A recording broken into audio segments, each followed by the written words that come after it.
Selanjutnya, materi terakhir dari pembelajaran effective marketing and networking adalah building partnership atau membangun kemitraan. Seperti kita tahu bahwa di bidang kepesertaan, sebagai seorang marketer atau pemasar, kita wajib berhubungan dengan orang lain.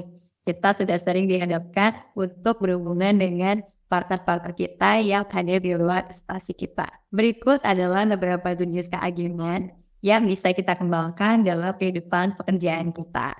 Yang pertama adalah kemitraan dengan influencer. Nah, untuk teman-teman barangkali sering kita mendengar kata influencer, dan yang sudah kita ketahui biasanya influencer adalah artis atau orang-orang yang ada di sosial media. Padahal influencer juga ada di kehidupan sehari-hari. Sebagai contoh, seorang influencer adalah misalkan kepala desa atau ketua komunitas, kepala dinas, bupati, atau orang-orang berpengaruh lainnya. Influencer ini adalah orang-orang yang memiliki pengaruh luas pada masyarakat yang ada di sekitarnya. Kemitraan dengan influencer ini biasanya kita meminta testimoni atau review yang positif dari influencer tersebut, dan kita akan sebarluaskan testimoni atau review tersebut kepada masyarakat luas untuk mendapatkan feedback yang positif dari masyarakat. Diharapkan dari review atau testimoni positif tersebut dapat terbentuk word of mouth atau pemasaran dari mulut ke mulut, sehingga review atau testimoni positif tersebut dapat tersebar luas di masyarakat. Yang kedua adalah sistem keagenan. Sistem keagenan adalah kemitraan dengan korporasi atau dengan individu yang menguntungkan kedua belah pihak. Di institusi kita sendiri ada dua jenis keagenan. Yang pertama adalah keagenan perisai, yang mana dibagi lagi menjadi dua, yaitu keagenan perisai komunitas dan keagenan perisai korporasi. Lalu keagenan yang kedua adalah smart agent. Nah, keduanya sudah dijalankan oleh teman-teman kita, khususnya di bidang pesertaan program khusus atau teman-teman kita di KPS. Yang ketiga adalah kemitraan dalam bentuk social campaign. Nah, social campaign ini adalah bentuk kemitraan dari sebuah brand bersama dengan organisasi lain atau brand lain dalam bentuk gerakan sosial yang fokus kepada masyarakat. Social campaign ini bisa kita lakukan atau kita aplikasikan dalam kehidupan pekerjaan kita sehari-hari. Sebagai contoh, kita bisa mengajak kolaborasi atau kerjasama organisasi-organisasi sosial maupun perusahaan-perusahaan binaan kita. Seperti yang kita ketahui bahwa kita memiliki target untuk kepesertaan pekerjaan rentan. Nah, ini bisa teman-teman manfaatkan. Misalkan ketika teman-teman memiliki perusahaan binaan yang memiliki budget untuk CSR atau Corporate Social Responsibility, teman-teman bisa kerjasamakan dengan cara memberikan proposal terkait dana CSR tersebut agar dipergunakan untuk melindungi masyarakat yang ada di sekitar.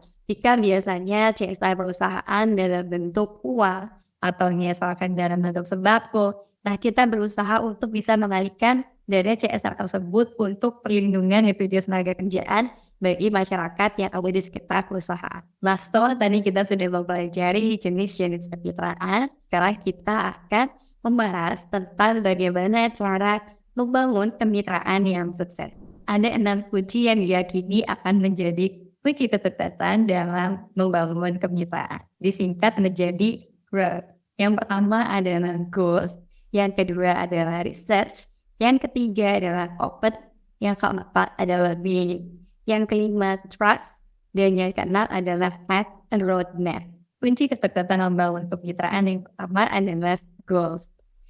Goals di sini artinya adalah memiliki tujuan yang sama. Pastikan bahwa kita dan mitra memiliki visi yang sama, memiliki tujuan yang sama untuk dicapai bersama-sama. Kunci yang kedua adalah research. Nah, di sini kita harus meluangkan waktu untuk melakukan riset terhadap calon mitra yang akan kita ajak kerjasama. Dengan melakukan riset, kita menjadi tahu seperti apa budaya perusahaan mereka, seperti apa target dan tujuan dari perusahaan tersebut, sehingga kita bisa tahu apakah perusahaan tersebut atau calon mitra ini memang kompatibel dan sesuai dengan kriteria yang kita inginkan. Kunci yang ketiga adalah open. Open di sini adalah terbuka. Artinya kita harus bersikap terbuka kepada partner, begitupun sebaliknya. Sehingga tidak boleh ada yang ditutup-tutupi dan harus terbuka dan clear sejak awal. Dengan keterbukaan antara masing-masing pihak, maka masing-masing akan merasa nyaman untuk melakukan sharing atau menginformasikan sesuatu baik itu yang positif maupun yang negatif. Sehingga terbentuklah kemitraan yang lebih solid antara satu sama lain. Kunci yang keempat dalam kemitraan adalah willing. Nah, willing di sini adalah kemauan. Jadi pastikan antara kita dengan mitra itu memiliki kemauan yang sama dan semangat yang sama. Jangan hanya bertepuk sebelah tangan. Karena ketika hanya salah satu pihak saja yang bersemangat atau hanya salah satu pihak saja yang ingin bekerja sama, maka jalannya tidak akan selaras. Pastikan bahwa keinginan dan kemauan untuk berkontribusi itu sama besarnya sehingga keduanya dapat berjalan dengan selaras untuk mencapai tujuan bersama. Kunci yang kelima adalah trust. Trust di sini adalah kepercayaan satu sama lain. Memang kepercayaan itu tidak bisa dibentuk dalam waktu yang singkat. Oleh karena itu, teman-teman harus menyediakan waktu untuk bisa dekat dengan mitra teman-teman semua. Misalkan melakukan komunikasi secara rutin, atau misalkan mendampingi sosialisasi, mengadakan pertemuan rutin, atau membuat acara kerja bersama. Dengan kebersamaan tersebut, maka teman-teman akan lebih mengenal satu sama lain dan akhirnya terciptalah trust atau kepercayaan dengan sendirinya. Kunci yang keenam atau yang terakhir adalah having a roadmap. Jadi pastikan teman-teman di sini memiliki rencana kerja dan timeline yang menjadi acuan bersama untuk mencapai tujuan-tujuan yang diinginkan. Teman-teman bisa membuat jadwal untuk meeting bersama satu minggu sekali, 1 bulan sekali, dan juga jadwal monitoring evaluasi dari rencana kerja yang sudah dilaksanakan. Selain untuk memonitor hasil dari rencana kerja yang sudah dilaksanakan, ini juga bermanfaat untuk memastikan bahwa kedua belah pihak masih berada di jalur yang sama dan masih ingin mencapai tujuan yang sama. Baiklah teman-teman, kita sudah berada di penghujung acara. Izinkan saya mereview apa yang sudah kita pelajari bersama-sama dalam materi efektif marketing and networking. Di sesi 1, teman-teman bersama dengan Mbak Tila mempelajari perbedaan antara sales dengan marketing, dan teman-teman juga mempelajari bagaimana cara melakukan komunikasi yang efektif. Lalu di sesi kedua, teman-teman sudah ketemu dengan Pak Esat untuk mempelajari bagaimana caranya menguasai pasar dan bagaimana cara mengimplementasikan value proposition yang pas. Lalu di sesi 3 bersama dengan saya, tadi teman-teman mempelajari 2 hal. Yang pertama adalah IMC dan yang kedua adalah tentang kemitraan atau partnership.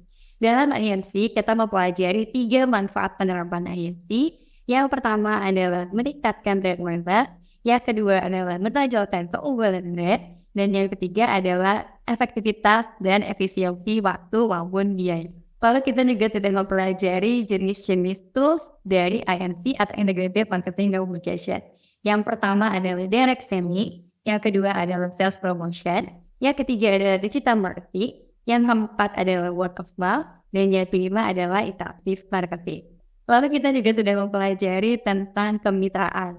Ada 3 jenis kemitraan. Yang pertama adalah influencer, yang kedua adalah digital keaganan, dan yang ketiga adalah social campaign. Lalu yang terakhir kita sudah mempelajari 6 kunci dalam membangun kemitraan yang efektif. Yang pertama adalah goals, yang kedua adalah research, yang ketiga adalah open, yang keempat adalah willing, yang kelima adalah trust, dan yang keenam adalah having a roadmap.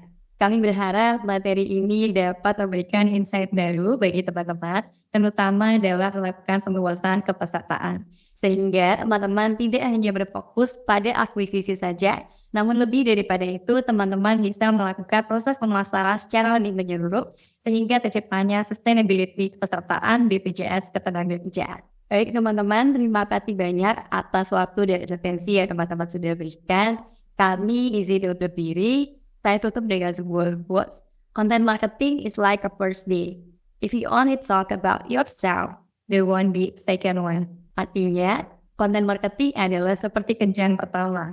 Apabila kamu hanya membicarakan tentang diriku saja, maka tidak akan ada lagi kencan kedua dan seterusnya. Makna dari quotes ini adalah ketika kita menyampaikan pesan-pesan pemasaran, pastikan kita tidak hanya berfokus kepada produk dan program yang akan kita sampaikan, tapi bagaimana kita juga bisa berfokus kepada apa yang menjadi kebutuhan konsumen dan apa yang menjadi harapan mereka terhadap produk kita. Baiklah teman-teman semua, Kami mengucapkan terima kasih atas atensi dan waktunya, dan kami mohon maaf apabila ada salah kurang berkenan. Saya Siswa Idomah, izin undur diri. Wassalamualaikum warahmatullahi wabarakatuh.